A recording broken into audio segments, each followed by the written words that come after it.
¿Qué sucede en el país? Tendencias del acontecer nacional en Análisis Situacional. Bienvenidos a Análisis Situacional. Les recuerdo nuestros horarios. 3 emisiones semanales. Domingos 11 de la mañana y 8 de la noche y los lunes a las 8 de la noche. Queremos reiterar nuestro agradecimiento por el otorgamiento del Premio Nacional de Periodismo Mención TV a nuestro programa Análisis Situacional. Muchísimas gracias. Hoy nos acompaña Helio Córdoba Serpa, economista, profesor de la Escuela de Economía y de la Maestría de Economía Internacional de la UCB, doctorando en Ciencias Sociales. Se desempeñó como intendente de costos, ganancias y precios justos de la SUNDE durante la gestión de la ministra de Comercio Nacional, Eneida Laya. En el año 2016 fue director general de la Oficina Estratégica de Seguimiento y Evaluación de Políticas Públicas del Ministerio de Industria y Comercio. También fue gerente general de Estadísticas Económicas del Instituto Nacional de Estadísticas. Córdoba es militante del PSUV, ha sido miembro de la Vicepresidencia de Economía y es profesor de la Escuela de Cuadros del PSUV. Bienvenido, ¿cómo estás? Gracias, Oscar, muchas gracias por la invitación, muy bien. Me han dicho que eres un brillante economista. Bueno, hacemos el esfuerzo, Todavía nos queda grande ese título.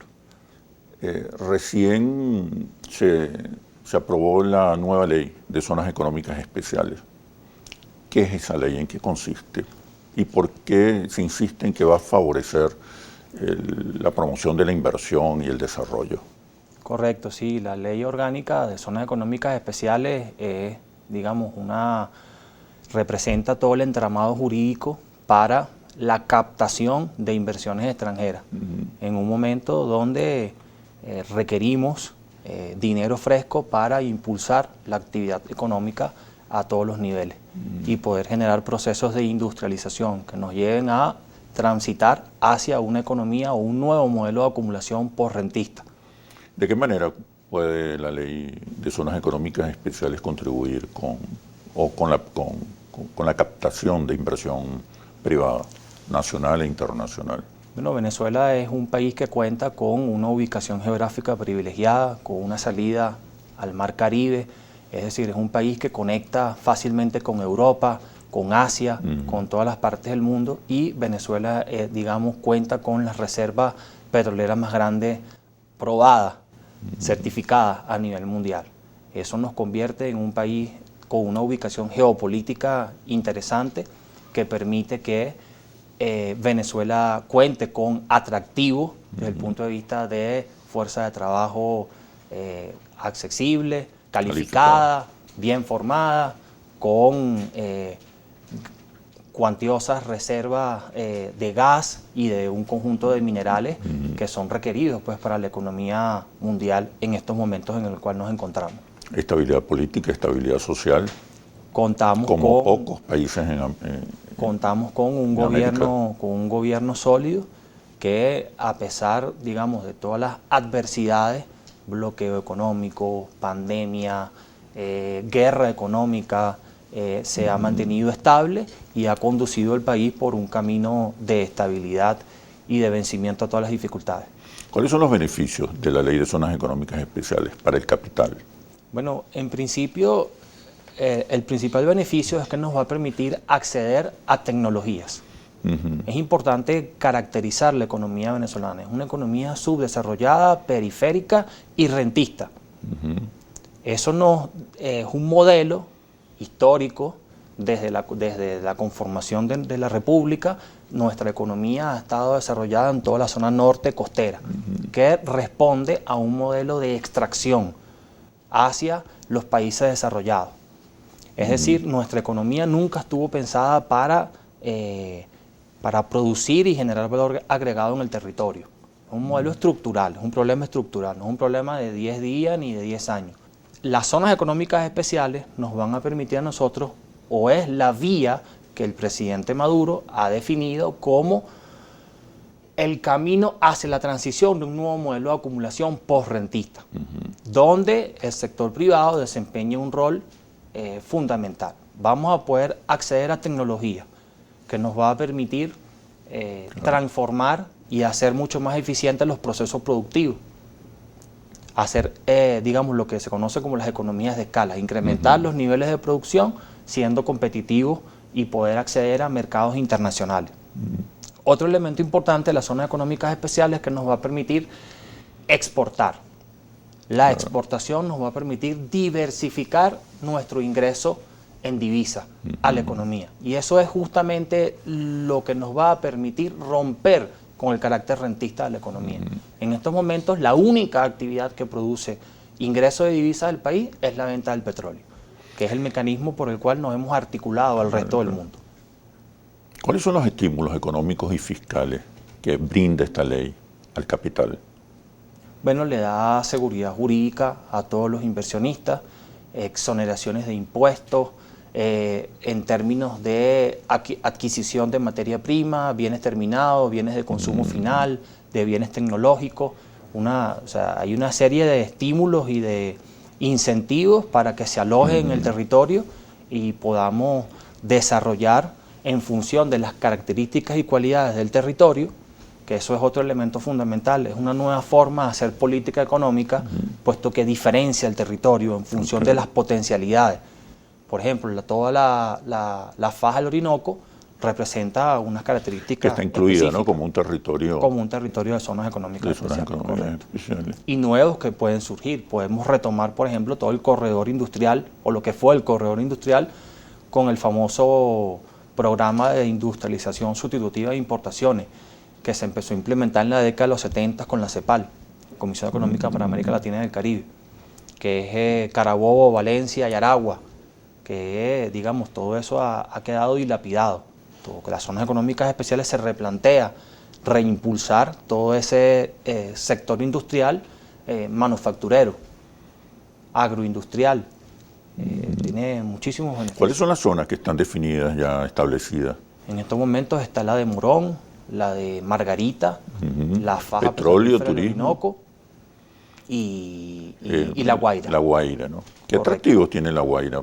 ¿Podría tener La Guaira? No, La Guaira es uno de los puertos que conecta directamente con el Mar Caribe y permite digamos, la conexión con el resto del mundo, con la economía internacional. Ahí se puede desarrollar un conjunto de actividades relacionadas con esa actividad. Y con el turismo, seguramente. Por supuesto. Estas zonas económicas especiales, esta ley también permite promover el emprendimiento pequeño y mediano.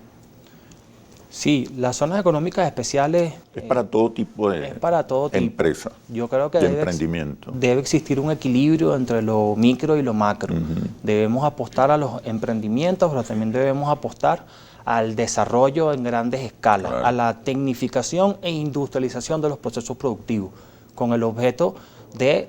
Porque el criterio fundamental de las zonas económicas especiales es producir a grandes escalas, de manera competitiva en términos de calidad y de precio, para incorporar en el mercado internacional y de esa manera exportar.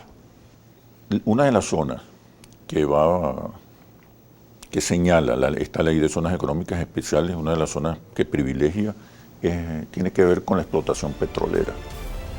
¿Qué significa esto para la economía venezolana? ¿Qué significa esto para el fortalecimiento de la explotación petrolera en Venezuela? Pero me responde cuando regresemos a los comerciales. Ya venimos. ¿Qué sucede en el país? Tendencias del acontecer nacional en análisis situacional. ¿Qué sucede en el país? Tendencias del acontecer nacional en análisis situacional.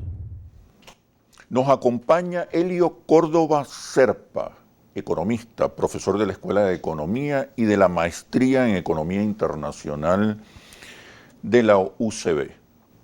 Te preguntaba acerca de por qué o con qué objetivo esta ley de zonas económicas especiales involucra a territorios petroleros en Venezuela. ¿Qué sentido tiene?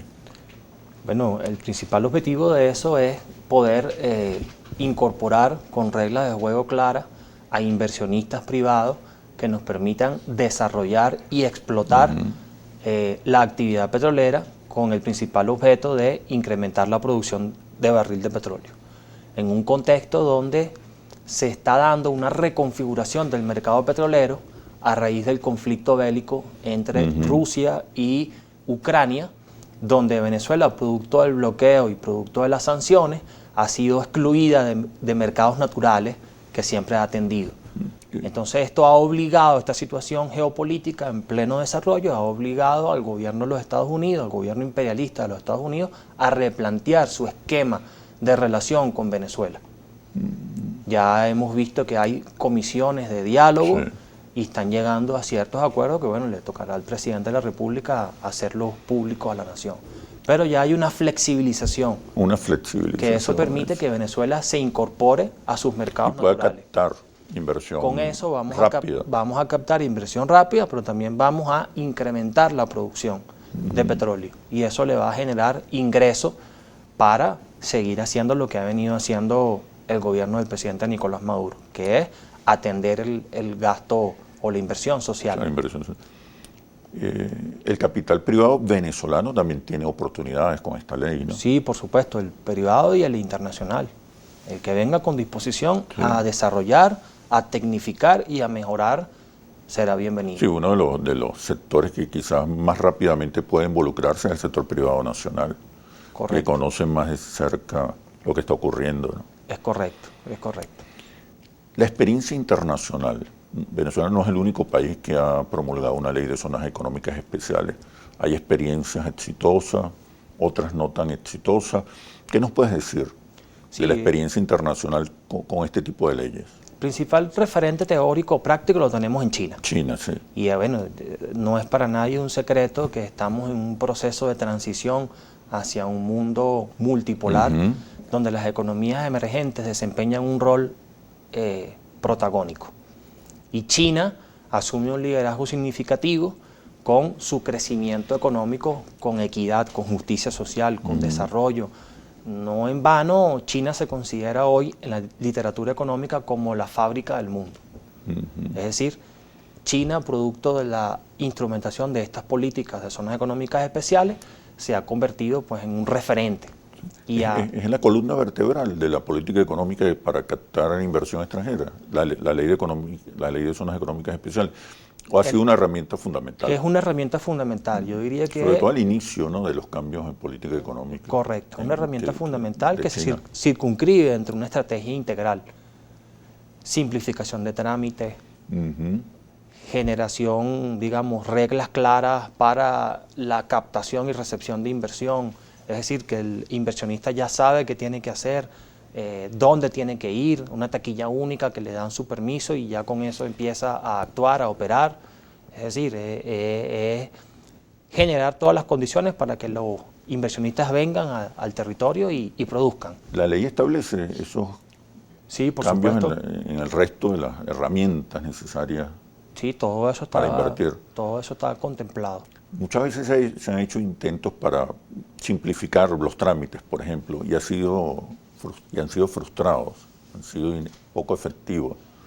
Sí, bueno, es parte de los cambios y de las mejoras que tenemos que incorporar en esta oportunidad. En el caso chino, pues ha sido muy eficiente, muy eficiente. Desde el primer día que tú llegas, tuvimos la oportunidad, gracias al compañero Ricardo Menéndez, de estar un mes allá en China, un seminario de zonas económicas especiales en Tianjin, y pudimos ver de primera mano, visitar Beijing, Shenzhen, un conjunto de zonas económicas especiales, y cómo en 15, 10 años han alcanzado desarrollos tecnológicos impresionantes. Impresionantes. Hay experiencias poco exitosas también. Sí, ¿a qué se debe? Recientemente pudimos ver... ¿Será por la falta de herramientas? Recientemente pudimos ver cómo los medios de comunicación han venido posicionando el tema de la clausura de las zonas económicas especiales que se hicieron en México con el gobierno anterior al actual. y digamos, hay una serie de procesos inconclusos allá, pero que no tiene nada que ver con la instrumentación de la política. Es decir, es inherente a la actividad gubernamental, que no se pudo concretar. Tiene que ver más con las ineficiencias del Estado. Es correcto. Que con las debilidades. Con la burocracia del Estado. Sí. En ralentizar e imponer trabas a ese proceso. ¿Y en Venezuela no puede ocurrir lo mismo si no hay una tensión? Por supuesto que puede ocurrir, no estamos exentos de eso. Pues sigue siendo muy engorroso, por ejemplo, el registro, la instalación de empresas. Entiendo que... La burocracia, la corrupción. Sí, entiendo limita, dificulta el emprendimiento. Sí, entiendo. Sin embargo, se han hecho avances significativos con respecto a eso. Entiendo que el Ministerio de Comercio, a través de sus entes adscritos, el SAPI, por ejemplo, han hecho una simplificación de trámites en atender a todas estas usuarios y usuarios o pequeños emprendimientos con el objeto de darle todas las condiciones para que avancen, para que salgan adelante. También entiendo que ahí está planteada la creación de una superintendencia de zonas económicas especiales con el objeto pues de atender de primera mano todos estos temas y poder solventar los problemas que surjan en el desarrollo de la política. El gobierno está consciente entonces que es necesario establecer herramientas, ¿no? Sí, que con la ley sola no se puede. Sí, por supuesto, la ley sola te brinda las condiciones para, y luego viene la instrumentación de esa política. Pero con reglas de juego claro, ya tienes un gran trecho avanzado. Tenemos la ley de zonas económicas especiales, la flexibilización de los controles de precios, la eliminación del control cambiario. Estamos hablando de un nuevo modelo económico. ¿En qué consiste el nuevo modelo económico de la Revolución Bolivariana? ¿Qué observas tú? ¿Se abandonan los objetivos del socialismo? ¿Se reinicia un camino para la restauración del modelo neoliberal? ¿Cómo observas tú este proceso de cambio que por demás ha sido muy positivo? 63%, según el más reciente monitor país de Interlace, 63% de los venezolanos afirma que la situación económica en Venezuela ha mejorado. Y el desempeño presidencial en la economía está hoy mejor valorado, con índices de aprobación de más del 40%.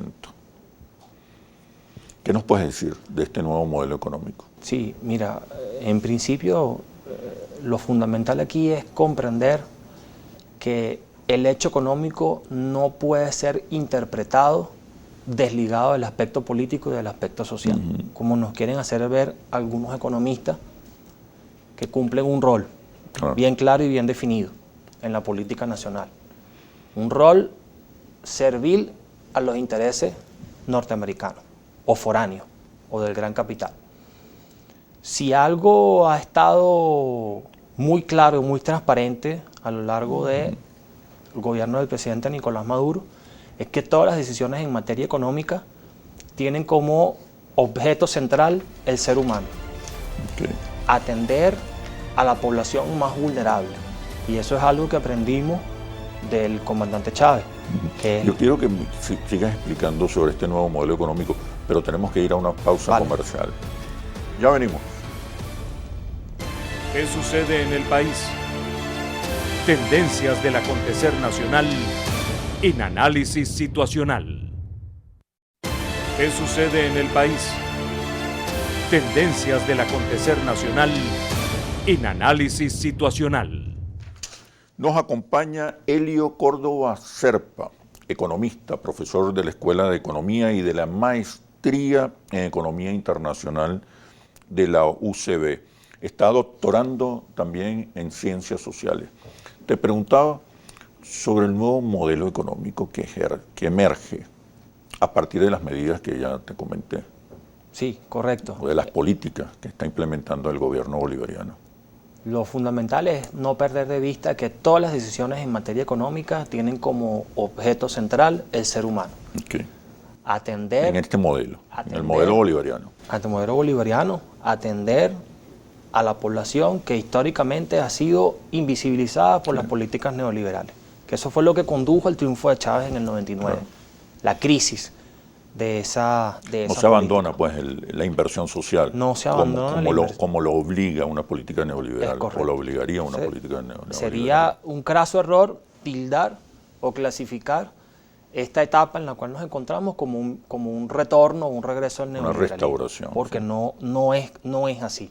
Por eso es importante comprender, digamos que el hecho económico no puede ser comprendido desligado del aspecto social ni del aspecto político.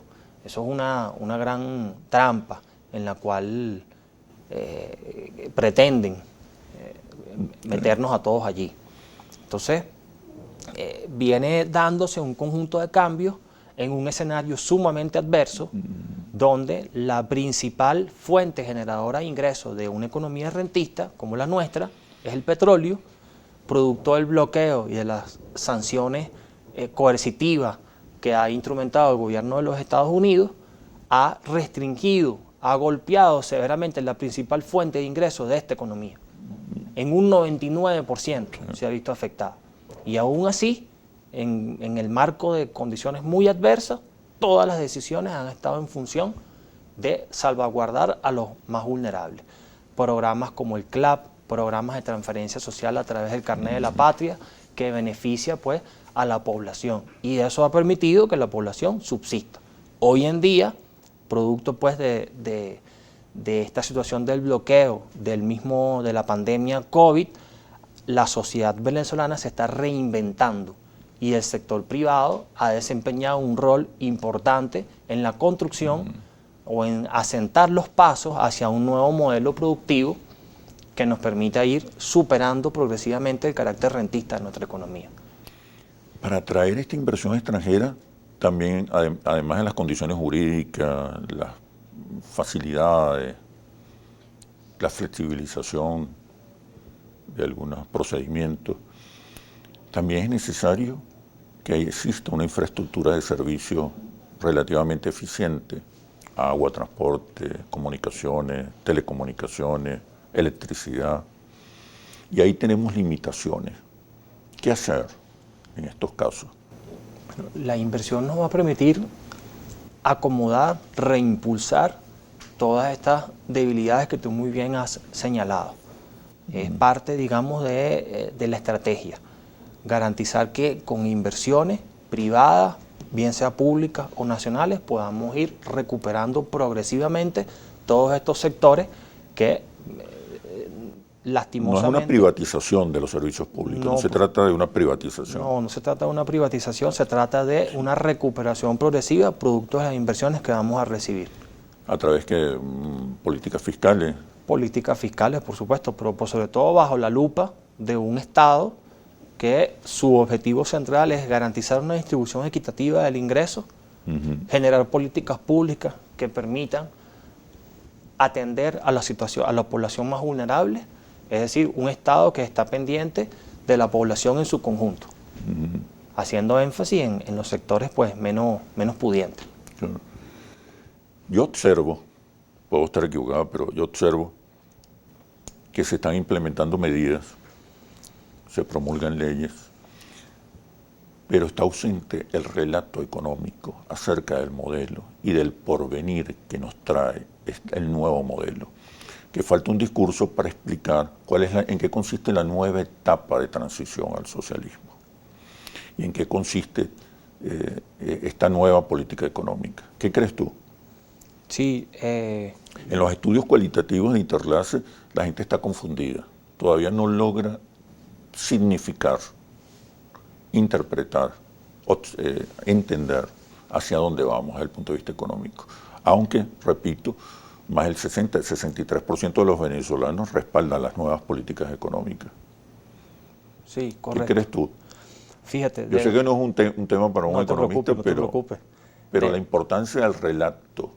Estoy totalmente de acuerdo contigo. Desde la Vicepresidencia de Economía Productiva del PSUV, del partido, a través del liderazgo del compañero Jesús Farías, hemos venido a nivel nacional desplegándonos por todo el territorio con el objeto de fortalecer y de posicionar el debate económico como un elemento central en esta nueva etapa, precisamente para esclarecer cualquier duda, que existen muchísimas. Sobre todo para contener también incluso a los radicales, ¿no? Sí, que correcto. tergiversan. Correcto. Entonces, temas fundamentales, por ejemplo, como el salario, donde se ha querido hacer ver que es un tema de voluntad, donde el Ejecutivo Nacional no ha incrementado los salarios. Claro. No hay forma ni manera en una economía rentista, bloqueada, asediada, sin recursos de incrementar el salario. No hay nada que repartir. Hay que producir riqueza para luego distribuir la riqueza.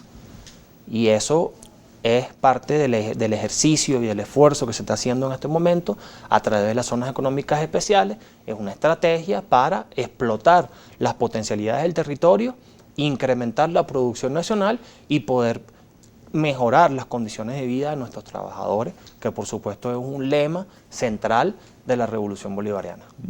Volviendo al tema del relato y hablando del modelo, hay un énfasis en la promoción de la inversión privada. Hay se le está asignando un nuevo rol al capital. ¿Cómo impedir que el protagonismo del capital ocasione una restauración del neoliberalismo? Pero me responde cuando regresemos a los comerciales. Vale. Ya venimos. ¿Qué sucede en el país? Tendencias del acontecer nacional en análisis situacional. ¿Qué sucede en el país? Tendencias del acontecer nacional en análisis situacional. Nos acompaña Helio Córdoba Serpa, economista, profesor de la Escuela de Economía y de la Maestría en Economía Internacional de la UCB, doctorando en Ciencias Sociales. El capital adquiere un protagonismo importante, significativo. ¿Qué hacer para que este protagonismo significativo del capital pueda debilitar los avances sociales y políticos? No, y es el rol del Estado creo que se potencia, ¿no?, en este nuevo modelo, sin afectar las ganancias, los intereses del capital. Sí, es correcto. Ahí fundamental el rol que desempeña el Estado. Como hemos dicho, el Estado hasta ahora ha sido, digamos, una herramienta fundamental para garantizar la atención hacia los sectores más vulnerables. Es decir, que no debemos tener ningún tipo de temor con respecto a que estamos haciendo un viraje hacia el neoliberalismo. No hay nada más falso que eso. El Estado allí cumple. De todo se puede acusar al gobierno bolivariano menos de eso. Es correcto. De neoliberal. El Estado cumple un rol fundamental allí en la atención a través de los diversos programas sociales para garantizar que las personas invisibilizadas puedan tener condiciones de vida dignas. Sí, se trata más bien de acordar un nuevo pacto social. Y por supuesto hay reglas de juego claro. Donde el sujeto social revolucionario, el sujeto social de transformación siguen siendo los sectores populares, pues. Correcto. ¿No? Y hay reglas de juego claro. O sea, es una inversión que viene a desarrollar la actividad económica. Exacto. En el marco de unas reglas y unas premisas. ¿Cuáles son esas premisas del ser humano? Exacto. ¿Qué te parece la afirmación del presidente electo de Colombia, Petro, sobre el desarrollo del capital? Que su gobierno va a desarrollar el capital, va a sacar a Colombia del precapitalismo. Bueno, es una visión bastante acertada. Sobre todo viniendo de un dirigente izquierdista, progresista. Sí, correcto, es una visión bastante acertada. Recordemos que la historia la vemos como un progreso ascendente y progresivo. Una especie de escalera. Entonces tenemos que desarrollar primero lo que tenemos, el desarrollo de las fuerzas productivas. Con ayuda del capital. Con ayuda del capital, y eso es lo que nos va a conducir hacia una nueva forma de organización de la sociedad. ¿Sí? Para los radicales, trasnochados, fanáticos, ¿qué dice Marx? Marx habla precisamente de eso, de un desarrollo de las fuerzas productivas que permiten avivar las contradicciones a lo interno de estas para la transición hacia lo nuevo. Entonces es absolutamente normal, además que desde el punto de vista de lo concreto, de lo pragmático, que es lo que le interesa al ciudadano común, Claro. encontrar comida a precios accesibles, tener un buen salario. Eso es el resultado del desarrollo de la fuerza productiva. Es eso, no hay otra fórmula, no hay otra vía. También dice Marx que el desarrollo de las fuerzas productivas aviva también las contradicciones y por tanto los cambios Sí, por positivos. supuesto, es un proceso dialéctico que está en el momento en el que empiezan a generarse contradicciones, no son vistas de un punto de vista negativo, sino son elementos que permiten el avance hacia nuevos estadios de la sociedad. Es decir, hacer sociedades más justas, más Correcto, igualitarias. donde la distribución de la riqueza sea de forma equitativa en función del aporte que haga cada uno con su trabajo. Este es un debate muy actual hoy, ¿no?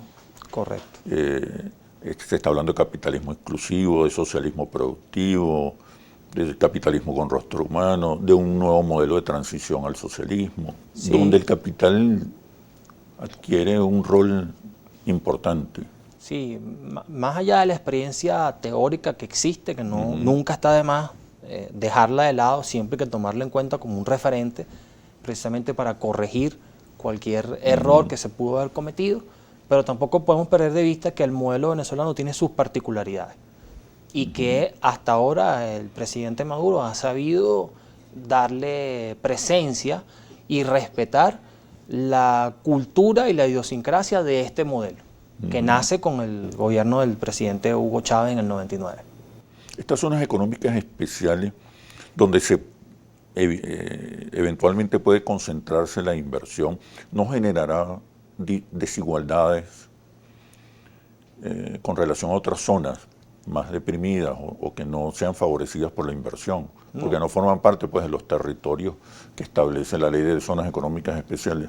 Nuevamente ahí el Estado tiene un rol fundamental de direccionar, de equilibrar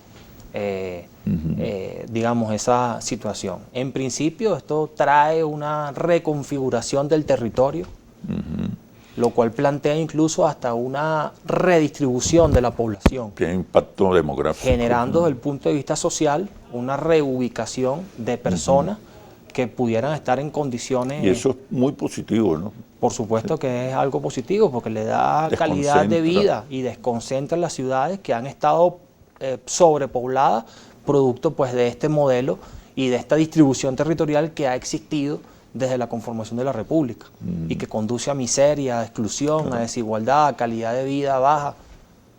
Ahora con esta redistribución del territorio y de la población en función de centros de trabajo que van a estar gravitando en torno a las zonas económicas especiales, pues se mejora la calidad de vida del ciudadano. Puede ayudar esta ley también a que regresen muchos venezolanos con capacidades profesionales, que regresen a aprovechar las nuevas oportunidades, ¿no? Sí, la También desde el ley punto de vista de la migración pudiera revertirse, ¿no? ya se está dando un proceso se está revirtiendo esa situación donde los venezolanos se estaban yendo, ahora están regresando, y además que, digamos, desde el punto de vista del mundial, la economía mundial atraviesa fuertes desequilibrios, la pandemia, la situación de la guerra Rusia-Ucrania, que plantea nuevamente revivir el viejo debate de la década de los 70 de la estanflación, que es cero crecimiento económico con elevados niveles de precios. Es decir, nos enfrentamos a una época de cambio sumamente convulso, donde Venezuela se sitúa como, digamos, un país como forma parte de las economías emergentes, como un país que se perfila de manera muy positiva hacia ese nuevo orden económico mundial que está naciendo. Vamos a hablar de ese nuevo orden económico mundial, de ese nuevo orden global que se menciona tanto y parece inevitable. ¿En qué consiste? ¿Qué lo está provocando? ¿Cuál es el nuevo orden que viene? Pero cuando regresemos de los comerciales, ya venimos. ¿Qué sucede en el país? Tendencias del acontecer nacional en análisis situacional. ¿Qué sucede en el país? Tendencias del acontecer nacional en análisis situacional. Conversamos con Helio Córdoba Serpa, economista, profesor de la Escuela de Economía y de la Maestría en Economía Internacional de la UCB, doctorando en Ciencias Sociales. La guerra Rusia-Occidente, las nuevas tecnologías, el avance de gobiernos progresistas, sobre todo en América Latina. Todo esto está planteando un nuevo orden global. Sí, correcto. ¿En qué consiste el nuevo orden global? Tener un equilibrio un equilibrio mundial que deje atrás ese papel que ha venido desempeñando el gobierno de los Estados Unidos, específicamente, donde sanciona, invade, decide de manera unilateral. Digamos que eso es uno de los temas que plantea, una de las discusiones teóricas que plantea la globalización, ¿no? Que es la conformación de un gobierno supranacional. Estamos hasta el fin de la globalización, esa globalización. Un hegemón. Estamos en ese proceso de transición. Aquí viene como anillo al dedo la famosa frase de Gramsci de lo nuevo no termina de nacer y lo viejo no termina de morir.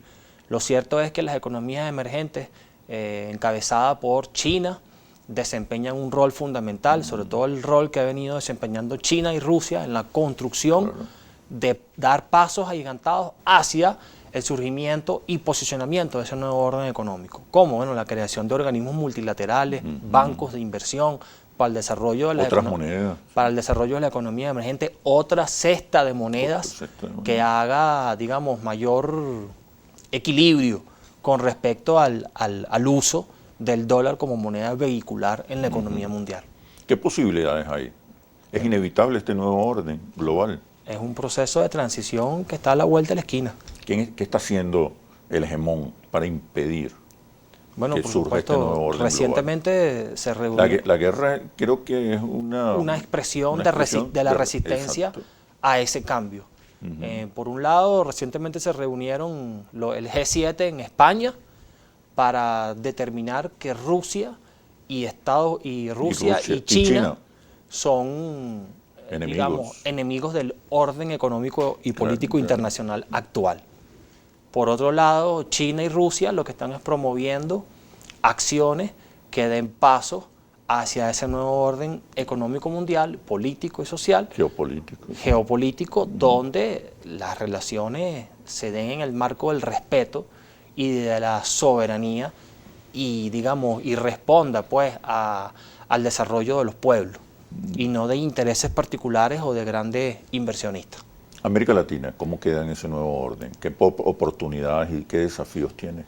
Bueno, romper con el mecanismo de articulación que históricamente nos hemos articulado el resto del mundo a través del rol de surtidores de materia prima sin ningún tipo de valor agregado. Industrializar nuestros procesos productivos para generar procesos de manera autónoma, ¿no? Independiente, de manera autónoma, al margen de los bloques que pero en el marco de la cooperación y de los procesos de integración. El gran reto que tenemos como región latinoamericana es generar procesos de integración en el marco de la complementariedad, con criterios totalmente distintos, ALBA, Mercosur. Claro. ¿Cuál sería esa nueva, cómo planteas esa nueva integración? Con el objeto pues de complementarnos como economías a partir de las potencialidades que tiene Brasil, que tiene Argentina, que tiene Uruguay, etcétera, con el objeto pues de presentarnos como un bloque que dé cara a ese nuevo equilibrio que se está dando en el mercado mundial. Hay más oportunidades ahora por la nueva ola progresista en América Latina, la presencia de gobiernos progresistas, ¿no? Sí. Porque uno de los impedimentos de la integración latinoamericana han sido las diferencias políticas. Sí, yo creo que efectivamente hay un conjunto de gobiernos de carácter progresista, como tú muy bien lo señalas, que debemos aprovechar con el objeto de estimular procesos de integración bilateral, multilateral, para fortalecer bloques de integración regional que nos permitan incorporarnos de una mejor manera a ese nuevo orden mundial que están haciendo. Y las iniciativas de integración existentes pueden ayudar, el CELAC, Mercosur. Sí, ALBA. todo eso suma, suma. Lo que hay es que potenciarlos y crear nuevos mecanismos.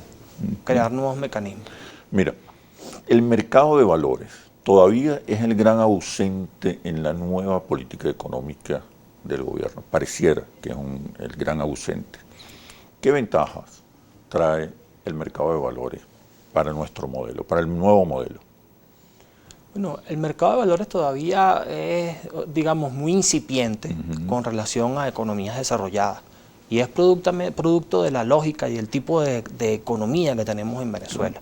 Entonces es un reto que se plantea el nuevo modelo económico, un desarrollo del mercado de valores con el objeto pues, de dinamizar toda la actividad financiera que permita estimular a su vez el crecimiento de la economía real.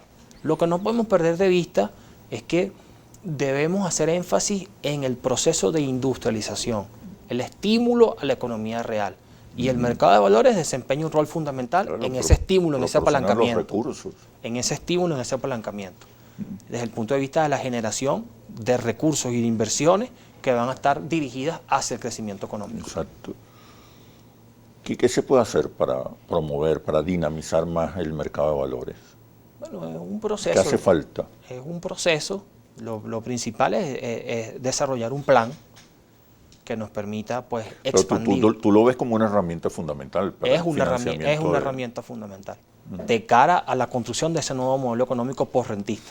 Se habla incluso de que el mercado de valores puede contribuir a una mayor o a una democratización de la propiedad del capital, permitiendo que otros sectores, pequeños, medianos sectores, también puedan formar parte accionaria de las empresas. Ya hay pasos en ese sentido. Recientemente anunció la vicepresidenta ejecutiva de la República la reconstitución accionaria de un conjunto de empresas del Estado con el objeto pues, de eso que tú estás planteando. Sí, que todavía que aún está demorado. Bueno, porque son pasos nuevos que venimos dando. Y por supuesto, bueno, tiene sus trabas y sus procesos inherentes a esa lógica, a esa nueva lógica. Es algo muy positivo. ¿Qué le falta, en tu opinión, como economista, qué le falta a la política económica de la Revolución Bolivariana en este momento? Hay que reactivar el crédito. Creo que es fundamental. Reactivar el crédito y replantearse el rol del sector financiero en la economía. ¿Y de qué manera? Por ejemplo, el tema del encaje legal, podemos revisarlo. Ciertamente, en años anteriores, la política monetaria ha sido exitosa desde el punto de vista que hemos controlado el comportamiento del tipo de cambio y eso ha permitido frenar y estabilizar el surgimiento de los precios en el mercado interno. Eso ha sido un éxito rotundo.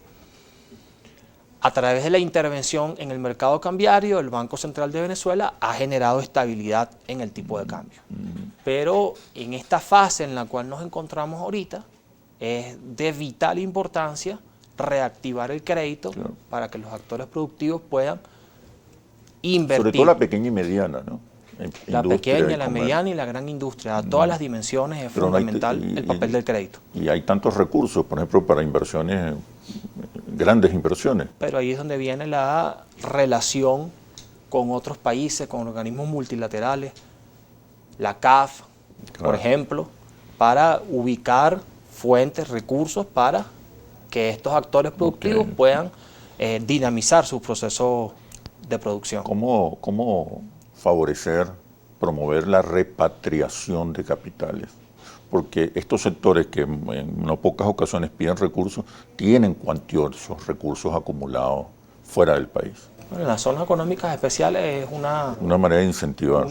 Un incentivo perfecto, tiene todo el andamiaje jurídico que blinda, que resguarda y que da condiciones de seguridad para que todos estos actores metan sus capitales en la economía venezolana, van a tener sus ganancias, las cuales van a ser respetadas. Garantías jurídicas. Pero por garantías jurídicas, políticas, de todo tipo. Están todas las condiciones dadas para que el capital venga y nos permita desarrollar la actividad económica hacia una economía industrializada. Bueno, Helio Córdoba, Serpa, economista, muchísimas gracias por este análisis situacional económico. Espero volver a verte por acá. Gracias a ti, para hermano. Profundizar sobre estos temas. Es el gran tema de la sociedad venezolana. Así es. El 80% de los venezolanos, 8 de cada 10 venezolanos, para el 80% de los venezolanos la economía es el tema fundamental. Es así, es así. Muchas gracias por la invitación.